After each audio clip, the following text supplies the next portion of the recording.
안녕하세요. 한국 PD 연합회장을 현재 맡고 있는 고찬수 PD입니다.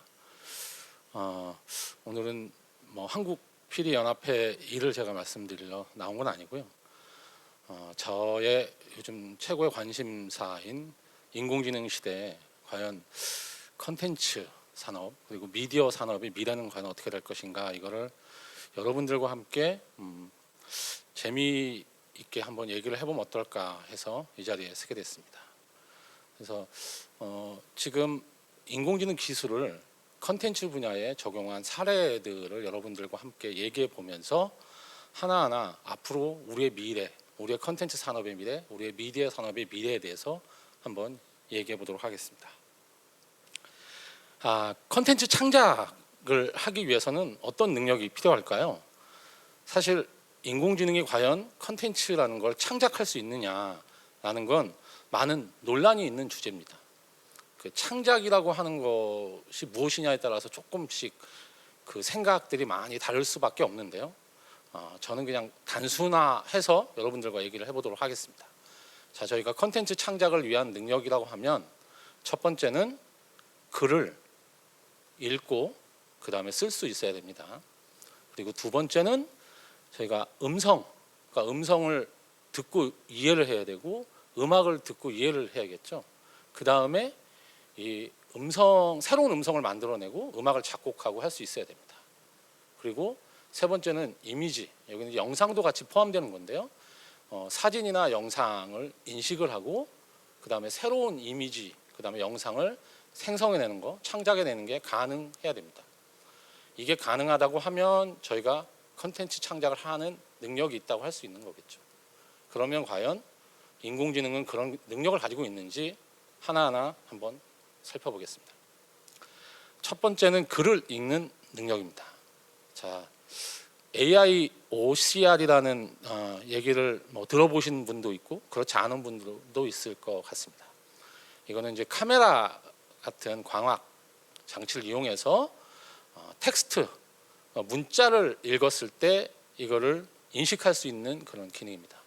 이미 인공지능이 사실 이 OCR을 이용을 해서 우리가 텍스트라고 불리는 우리 문자, 그게 우리말뿐 아니라 영어, 그 다음에 어떤 말이든지 이걸 이해해서 이게 인간이 이거를 이해한다 하는 거하고 비슷하다고 할 수 있겠죠. 이게 가능합니다, 실제적으로.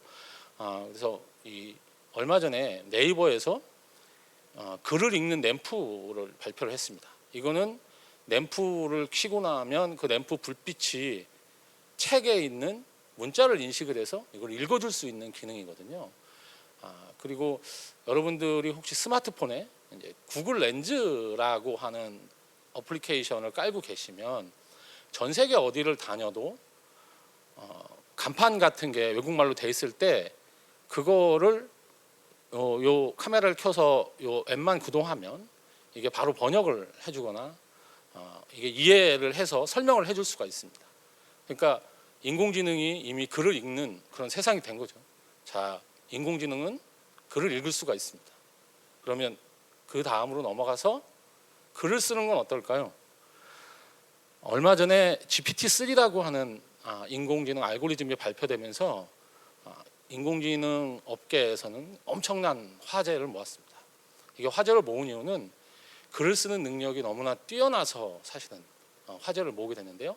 이 GPT-3가 나오기 전에 작년에 GPT-2가 발표가 됐을 때도 이게 글을 너무 잘 써서 GPT-2가 쓰는 그런 어찌 보면 가짜 기사겠죠. 그냥 인공지능이 막 쓴 그런 기사가 마치 사람들이 읽었을 때 진짜로 오인할 수 있다고 해서 굉장히 걱정을 많이 해서 공개를 늦추기까지 했습니다. 근데 GPT-2보다 훨씬 더 성능이 좋은 GPT-3가 나오게 되고 그러면서 많은 분들이 GPT-3를 보고 이제 글을 쓰는 능력이 인간 수준 이상이 되는 게 아니냐, 이런 생각들을 하고 계십니다.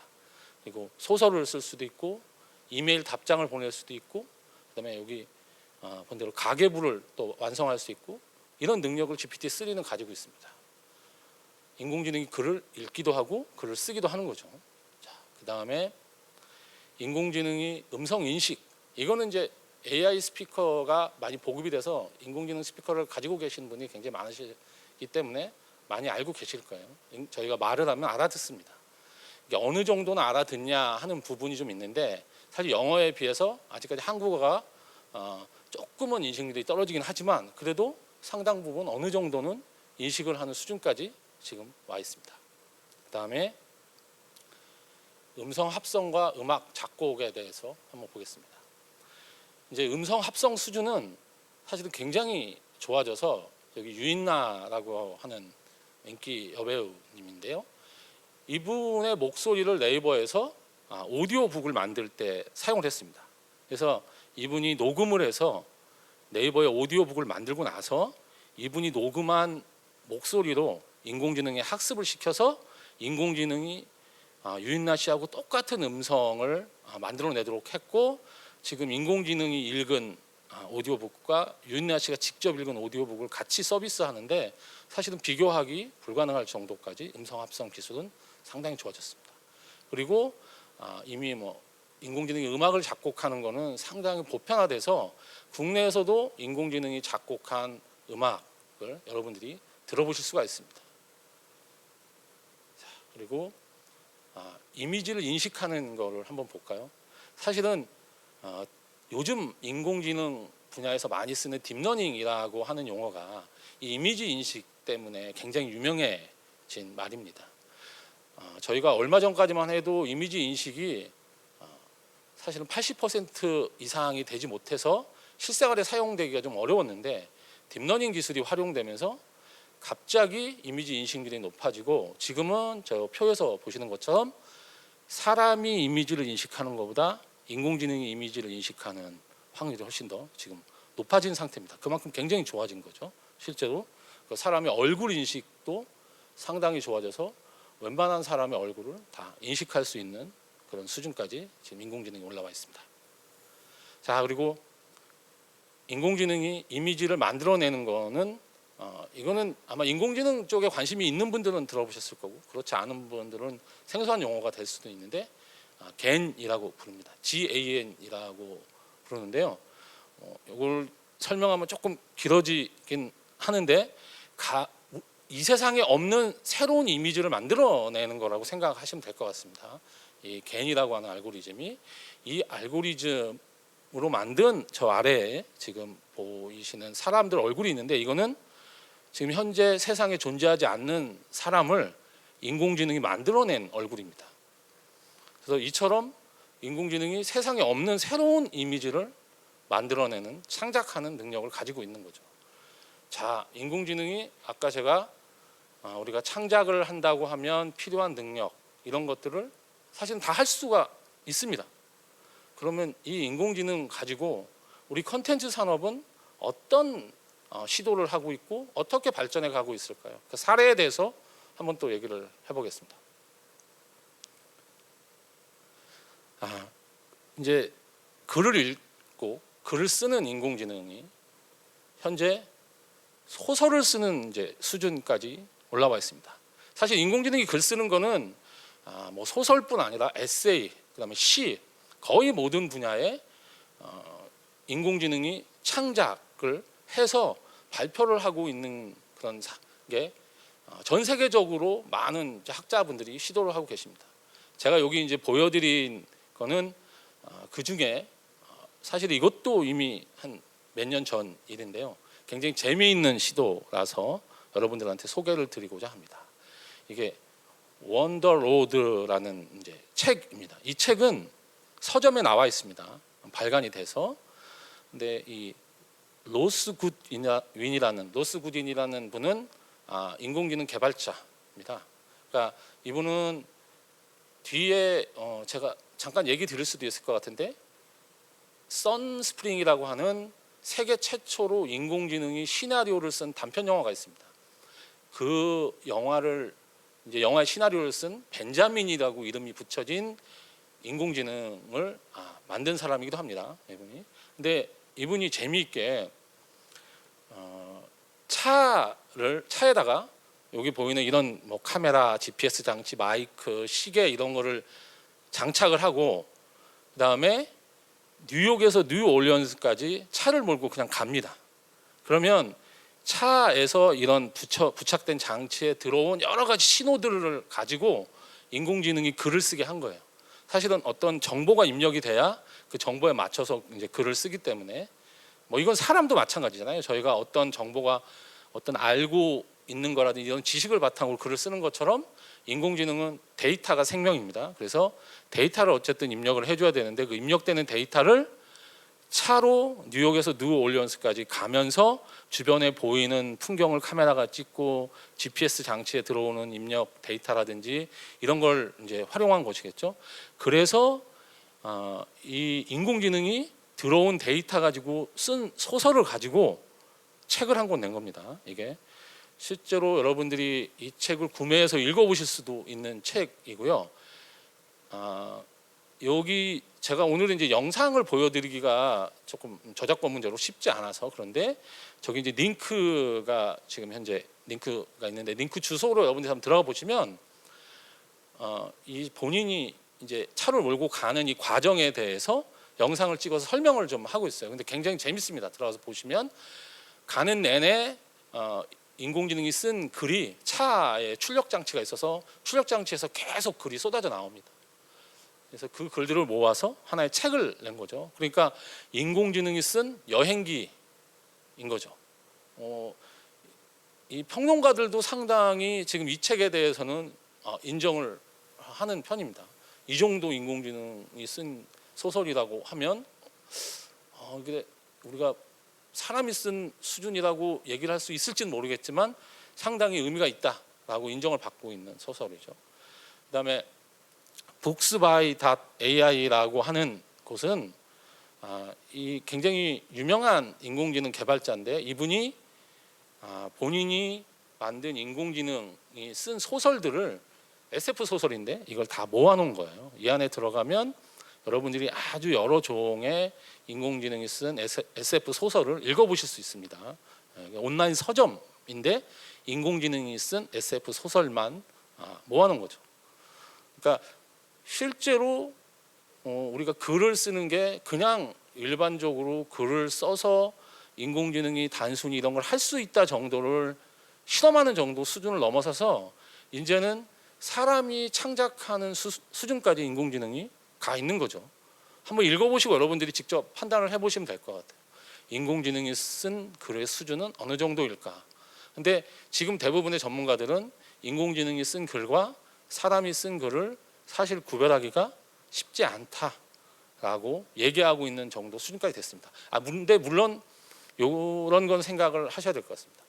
사람의 평균적인 수준 정도나 그 이상 정도를 쓴다는 거지 우리 인간 중에 전문가 글을 굉장히 잘 쓰는 분보다 인공지능이 글을 잘 쓰냐? 그건 아닙니다.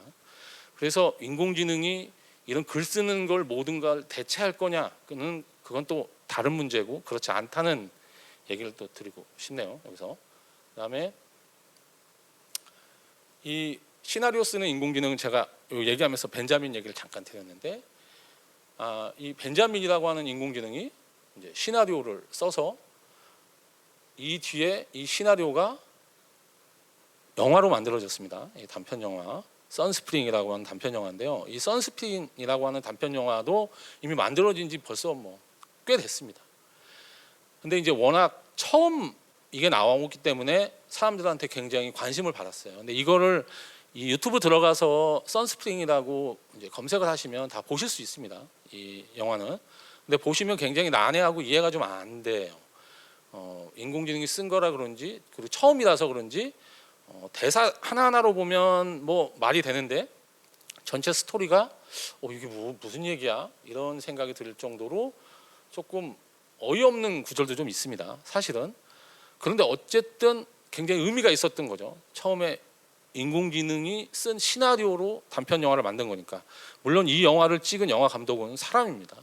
그러니까 영화 감독하고 아까 얘기한 로스 구덴이라고 하는 그 개발자가 두 분이 이제 마음을 합쳐서 한번 이런 걸 해보자라고 해서 벤자민이라고 하는 인공지능을 만들었고 이 영화까지 이제 찍은 거죠. 그 뒤에 이 벤자민이 쓴 인공지능 시나리오로 It's No Game이라고 하는, 여기는 조금 유명한 배우, 저희가 알고 있는 배우잖아요, 얼굴을. 예. 이분을 주인공으로 해서 영화를 만들었고, 요거는 조금 더 이해가 쉽습니다.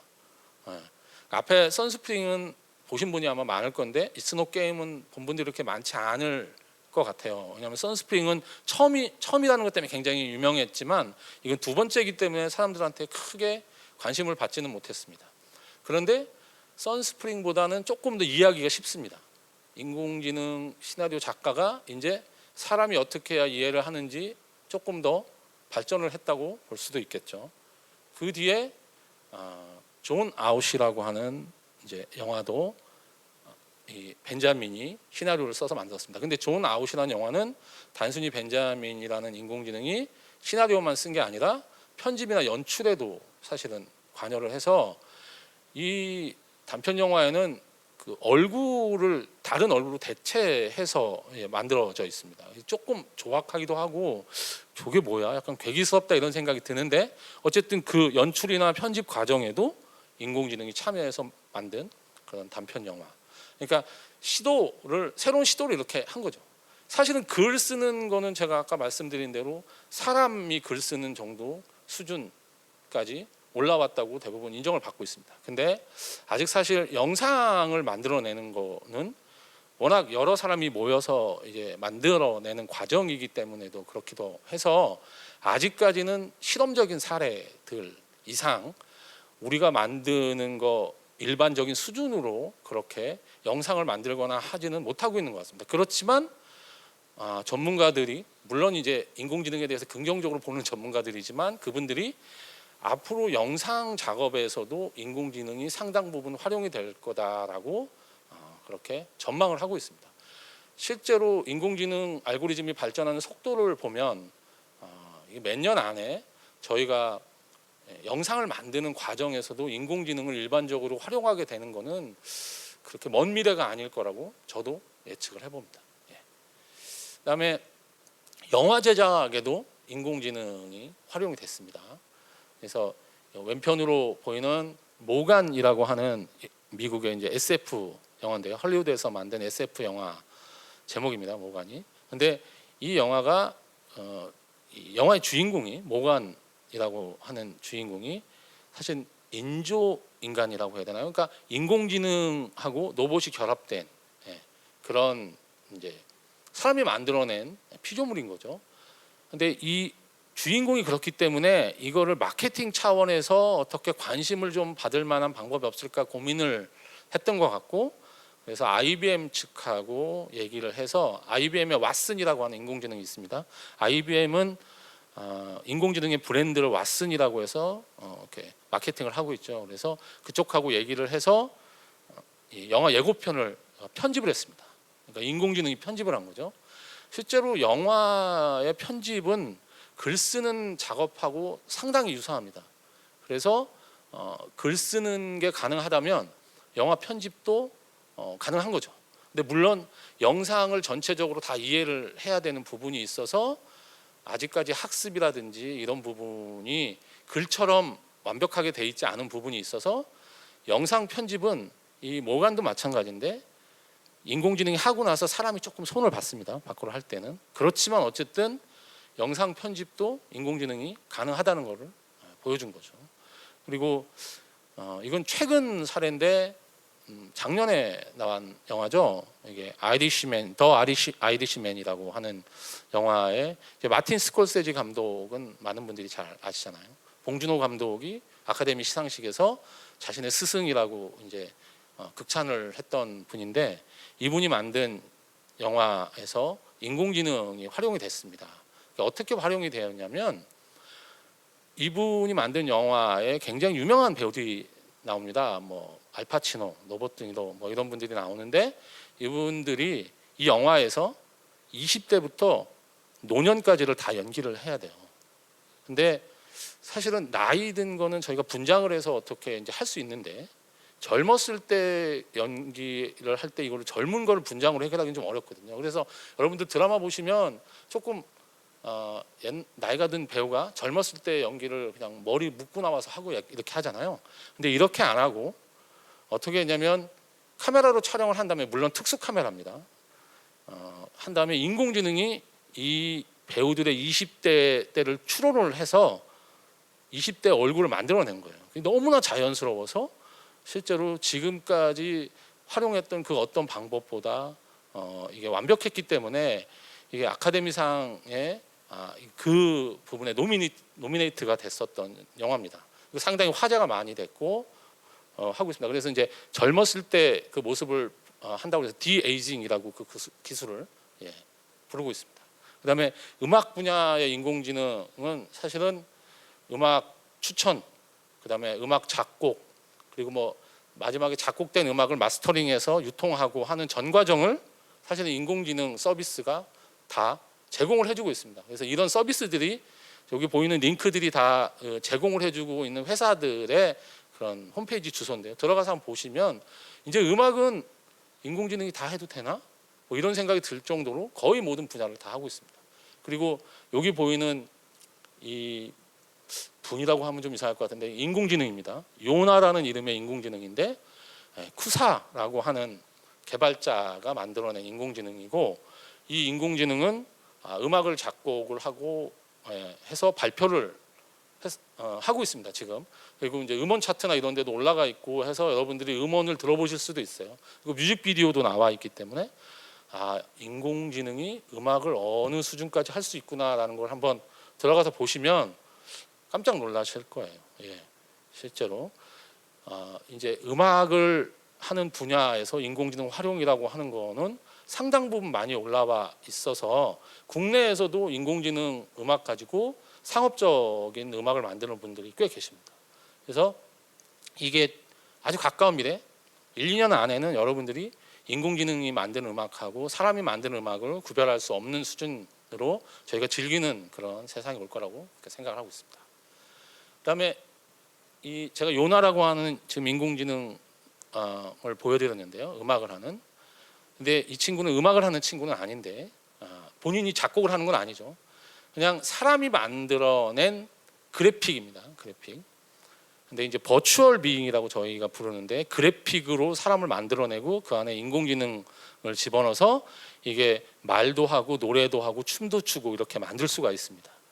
근데 이 닐 미퀼라라고 하는 이 친구는 지금 현재 한 180만 정도의 인스타그램 팔로워를 가지고 굉장히 유명한 스타로 활동을 하고 있습니다. 이게 세상에 없는 사람인데 인공지능이 세상에 없는 그래픽으로 사람을 만들어내고 그거를 스타로 만드는 그런 세상에 우리가 살고 있는 거고, 사실은 이 사람 하나뿐 아니라 이런 식으로 인공지능이 만들어낸 그래픽 스타들이 10여 명 정도가 뭐 이런 팔로워들 100만 명 이상 등을 데리고 있으면서 활동을 하고 큰 인기를 사실 끌고 있습니다. 그래서 스타도 앞으로 이제 인공지능으로 저희가 만들어진 스타를 자연스럽게 보게 되는 그런 세상이 바로 눈앞에 지금 있습니다.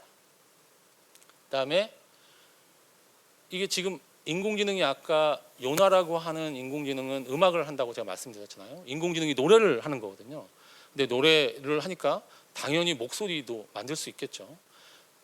국내 뭐 기업들이 인공지능으로 목소리를 만드는 기업이 상당히 많이 있습니다. 근데 이제 일반적으로 많은 분들이 편하게 이제 이용하실 수 있는 게 네이버에서 클로바라고 하는 브랜드로 이거는 이제 홈페이지에서 막 이제 들어가서 사용할 수 있게끔 좀 돼 있거든요. 그래서 여러분들 들어가서 한번 써보시면 여기에는 이제 이건 아마 마케팅 차원에서겠지만 오상진 아나운서하고 유인나 배우의 목소리를 여러분들이 쓰실 수 있게 해놨으니까 한 번씩 활용해 보시면 있습니다. 그리고 이제 일부 1인 크리에이터 분들 중에 나레이터를 이렇게 네이버 클로바에 있는 목소리로 활용하고 있는 분들도 있는 걸로 알고 있습니다.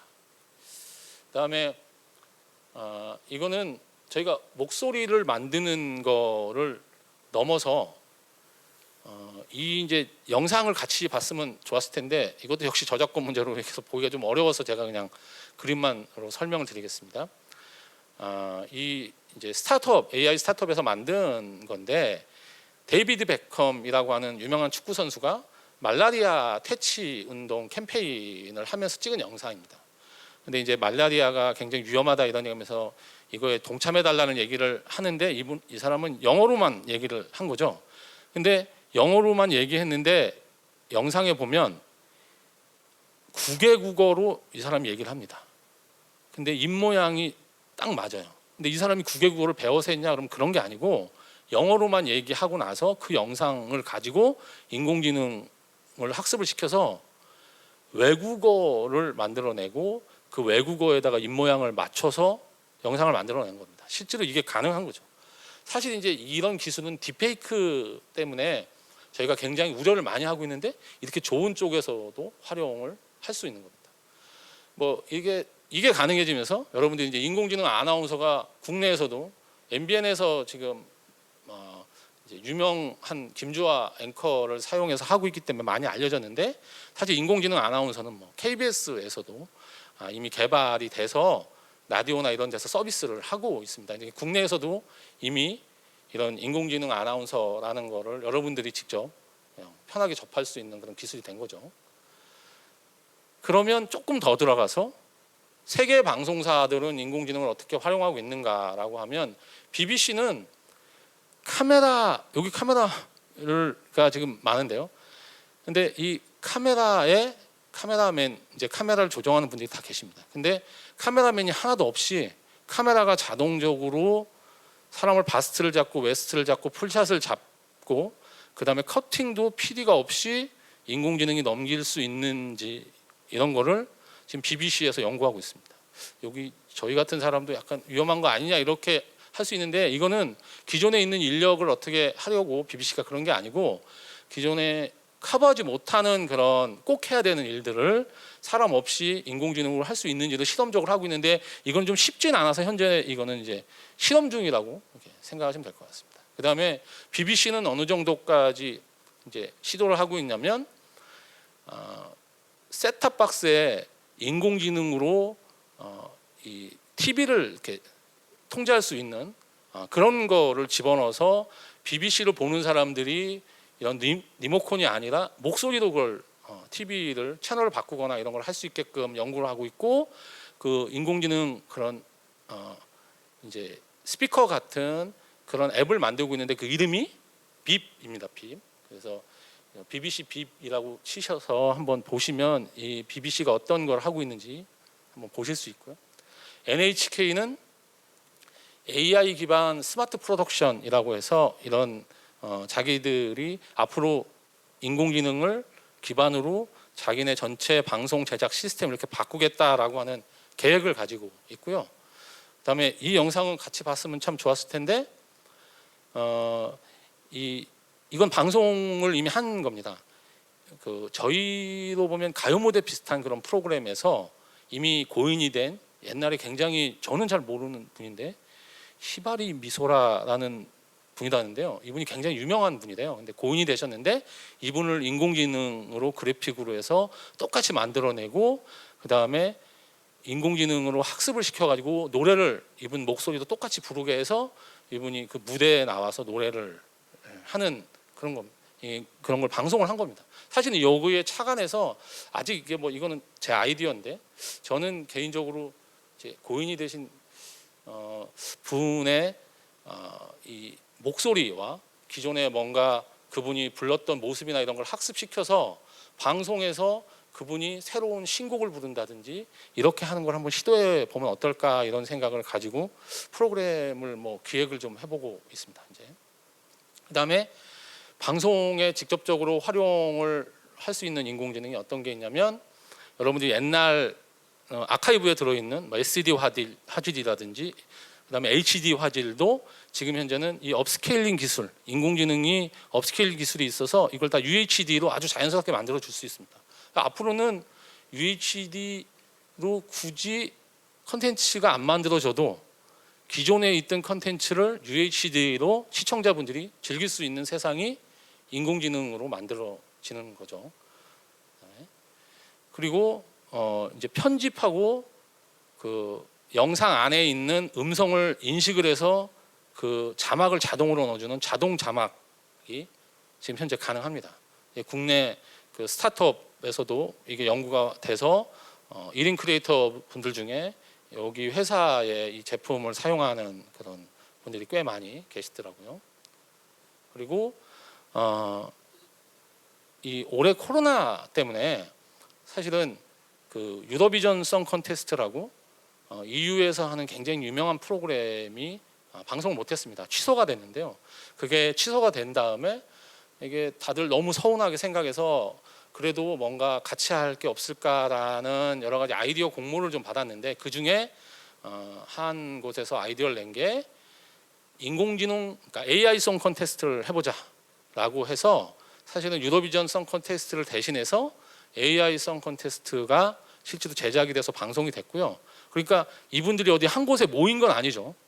그러니까 각자 다 각 나라에 떨어져서 화상으로, 여러분들 줌으로 많이 이제 하잖아요. 그러니까 화상으로 해서 이 프로그램이 제작이 돼서 방송이 됐는데 여기에 참여한 사람들은 다 인공지능으로 노래를 작곡을 했고 그 노래 작곡한 노래들이 대결을 해서 사람들이 심사위원으로 참여를 해서 1등이 호주에서 1등을 했더라고요. 호주가 영연방 국가로 여기 참여할 수가 있다고 합니다. EU 쪽 하는데, 그래서 AI 송 컨테스트라는 게 실제로 제작이 돼서 방송이 됐습니다. 그만큼 이제 방송에 이런 인공지능 활용이라고 하는 건 일반화된 거죠. 뭐 여기는 제가 뭐 유명한 얘기들을 좀 써놨는데요.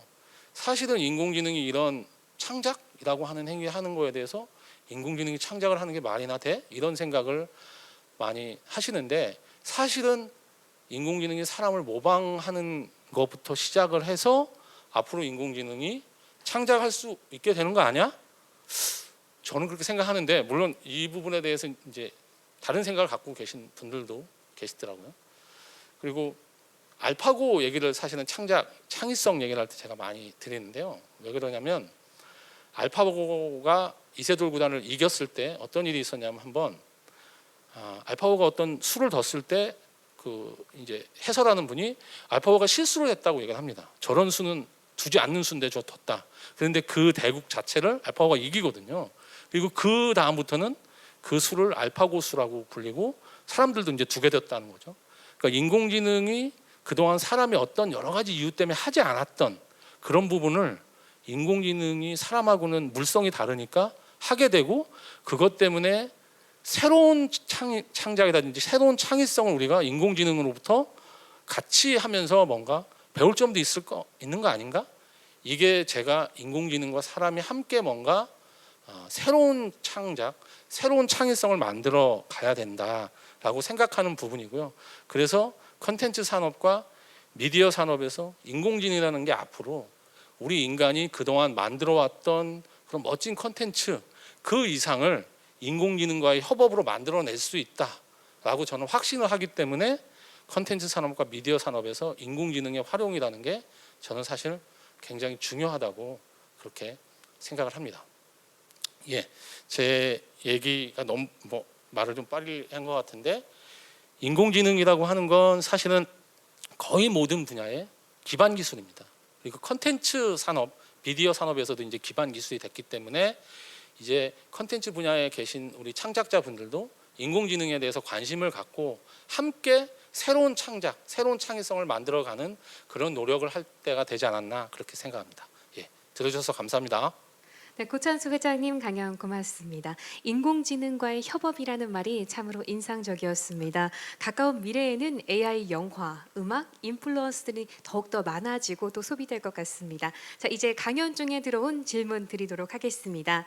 미디어에 인공지능을 활용하였을 때 오게 되는 장점도 많을 것 같은데요. 단점과 그리고 문제점도 있을 것 같습니다. 그에 대한 방안이 좀 있으실까요? 예, 이제 미디어나 컨텐츠 분야에 인공지능이 들어왔을 때의 뭐 단점이라기보다 전반적으로 인공지능이라고 하는 거를 저희가 모든 분야에서 적용을 했을 때 나타날 수 있는, 이걸 단점이라고 표현을 하는 게 맞는지 잘 모르겠지만 저희가 준비해야 될 부분, 굉장히 중요한 부분이 있다고 저는 생각합니다. 그게 뭐냐면, 실제로 인공지능이 여러 분야에 적용이 되면 산업혁명이나 이런 그 큰 변화가 있을 때마다 늘 그래왔는데, 저희 인간이 일하는 구조 자체가 바뀌게 될 겁니다. 그럼 그 과정에서 저희가 어떤 일을 하다가 아마 새로운 일을 해야 될 수 있게 되는 거죠. 그러면 그 새로운 일을 하기 위해서는 그 새로운 일을 할 수 있게끔 교육을 받아야 되고, 그 교육을 받는 일정 기간 동안은 그분이 그 일을 할 수가 없게 되는 거죠. 그러면 어찌 보면 잠깐 동안 일을 할 수 없게 되고 새로운 교육을 또 받아야 되는 그런 스트레스라든지 그런 압박감이 생길 수가 있습니다. 사실 그래서 여러분들이 많이 들어본 노보세라는 개념이 이제 나오는 건데요. 실제적으로 우리가 이런 인공지능으로 인해서 큰 변혁이 있을 때 이런 변혁이 굉장히 자연스럽게 넘어갈 수 있도록 하는 자원이라든지 그런 시간이라든지 이런 부분에 대한 고민이 필요한 거고, 그런 차원에서 저희가 뭐 노보세라든지 뭐 기본소득이라든지 이런 얘기를 좀 많이 하고 있는 거고요. 그래서 인공지능이라고 하는 거를 우리가 뭐 앞으로 이런 큰 변화가 생기고 이렇게 하니까 어떻게 해야 돼 이렇게 막연하게 생각하기보단 하나하나 그걸로 인해서 일어날 변화에 대해서 먼저 생각을 하고 그 변화를 우리가 슬기롭게 극복하기 위한 방안을 사실은 같이 고민할 시점이라고 생각을 합니다. 그래서 이거를 저는 단점이라기보단 시대의 흐름이 그렇게 가는 거고, 그 흐름을 우리가 맞춰가기 위해서 우리는 어떤 논의를 해야 되고 그 논의에서 어떤 지혜로운 그런 판단을 우리가 내느냐라는 게 중요한 시점 같고요. 그래서 이런 부분을 뭐 인공지능이 내가 하는 일을 인공지능이 하게 돼서 갑자기 두렵다 이런 개념보다 그 인공지능과 같이 내가 뭔가에서 새로운 창작이라는 걸 만들어내고 혹시 인공지능으로 인해서 생겨날 여러 가지 문제점들은 우리가 미리미리 고민하고 거기서 지혜로운 판단을 할 수 있게 논의를 한다고 생각하시면 굉장히 편하게 받아들일 수 있지 않을까, 뭐 저는 그렇게 생각하고 있습니다. 네, 단점이 아니라 시대의 흐름이다라고 말씀해 주셨습니다. 저희 지금 시간이 조금 남지 않았지만 두 번째 질문 짧게 드려보도록 하겠습니다. 인공지능이 미래 미디어 콘텐츠 분야의 혁신을 만들어낼 거라고 생각되는데요. 한국 PD연합회에서는 어떤 다양한 사업을 추진 중이실까요?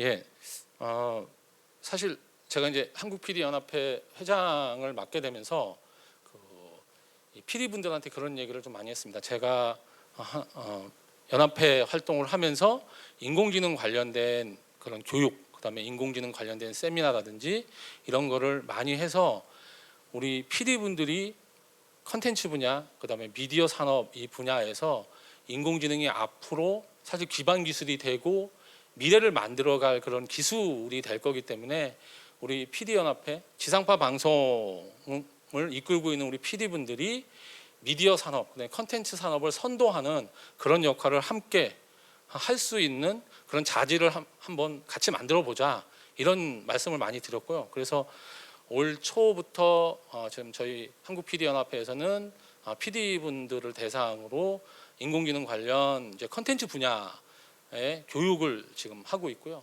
그리고 얼마 전 10월에는 이틀 동안 저희가 인공지능 컨텐츠 컨퍼런스라고 사실은 이제 인공지능에 관련된 세미나나 컨퍼런스들은 굉장히 많은데 컨텐츠 분야에 이렇게 집중돼서 전문적으로 한 컨퍼런스는 지금까지 없었던 것 같은데 한국 PD연합회에서 처음으로 인공지능 컨텐츠 컨퍼런스를 개최를 해서 많은 분들이 참여를 해줬고 굉장히 좋은 얘기들 그다음에 인사이트가 될 수 있는 얘기들을 많이 듣고 또 전달하고 하는 그런 시간을 저희가 만들었습니다. 앞으로도 한국 PD연합회는 인공지능이라든지 인공지능뿐 아니라 이렇게 미래를 선도할 만한 컨텐츠 기술, 그다음에 이런 흐름 이런 거를 적극적으로 받아들이고 적극적으로 열심히 여러분들이 즐길 수 있는 컨텐츠를 만들 수 있도록 노력을 할 그런 계획입니다. 예. 네, 고맙습니다. 지금까지 한국 PD연합회 고찬수 회장님이셨습니다. 다시 한번 큰 박수 부탁드립니다.